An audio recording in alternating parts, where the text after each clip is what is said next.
Halo, Assalamualaikum. Gimana kabar kalian hari ini? Semoga sehat selalu ya. Ketemu lagi dengan Ibu Widi.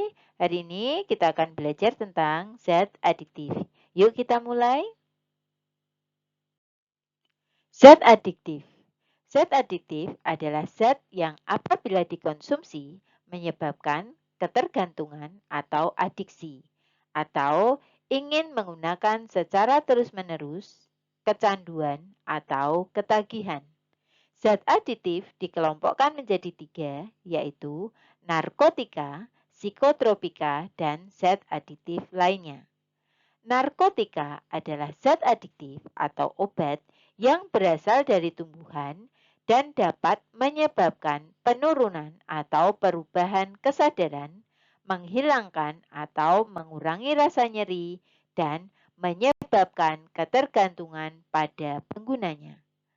Narkotika merupakan berbahaya yang tidak boleh digunakan tanpa pengawasan dokter. Penggunaan narkotika tanpa pengawasan dokter adalah melanggar hukum.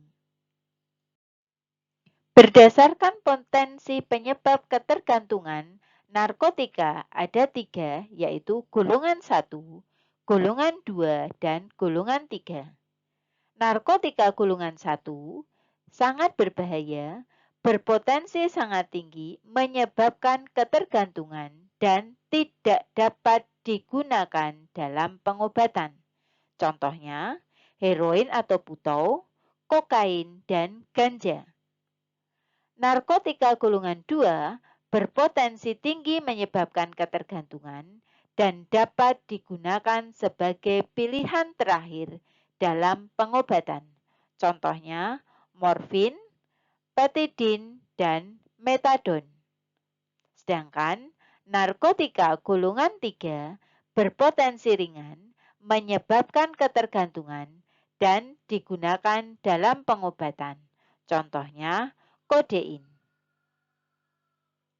Psikotropika adalah obat yang mengandung psikoaktif yang dapat mempengaruhi mental dan fisik seseorang.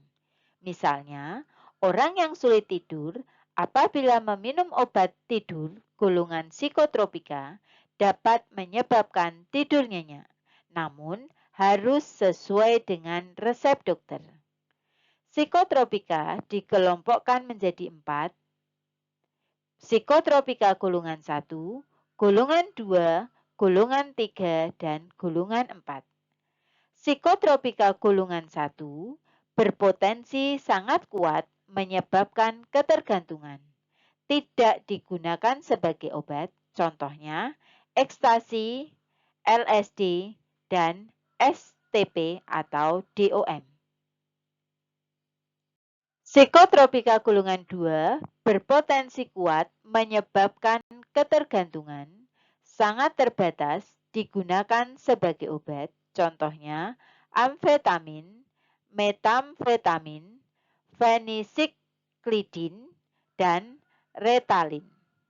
Psikotropika golongan 3 berpotensi sedang menyebabkan ketergantungan, banyak digunakan sebagai obat, contohnya pentobarbitol dan flunitrazepam.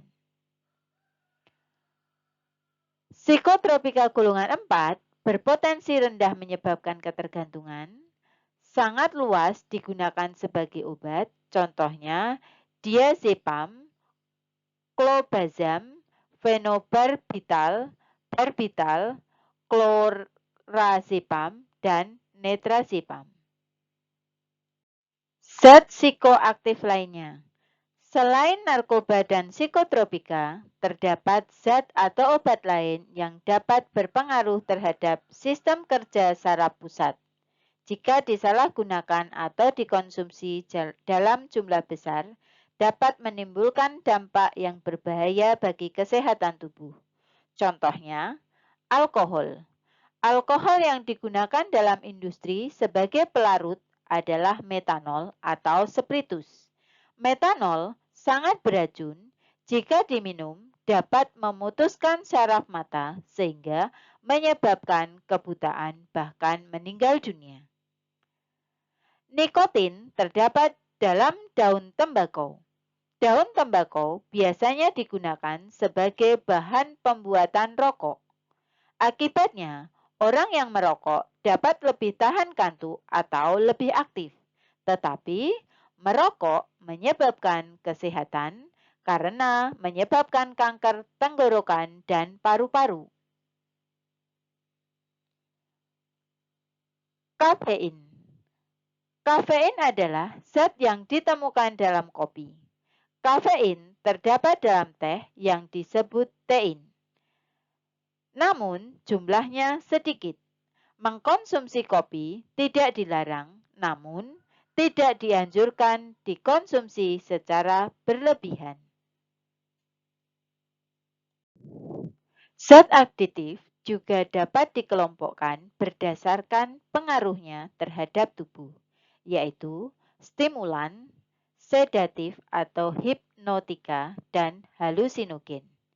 Stimulan adalah zat adiktif yang dapat meningkatkan detak jantung, laju pernafasan, dan tekanan darah.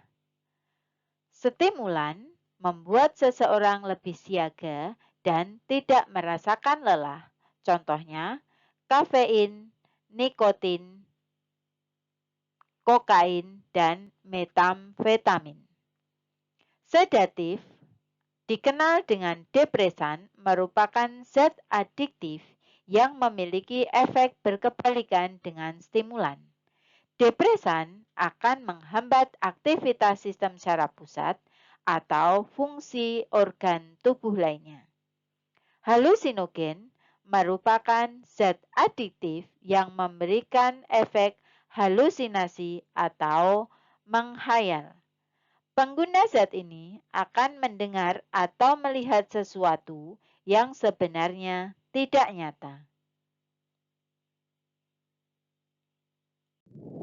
Demikian tadi pembelajaran juga dapat dikelompokkan pada materi zat pengaruhnya terhadap sekian tubuh, dari saya, yaitu Assalamualaikum warahmatullahi wabarakatuh dan halusinasi.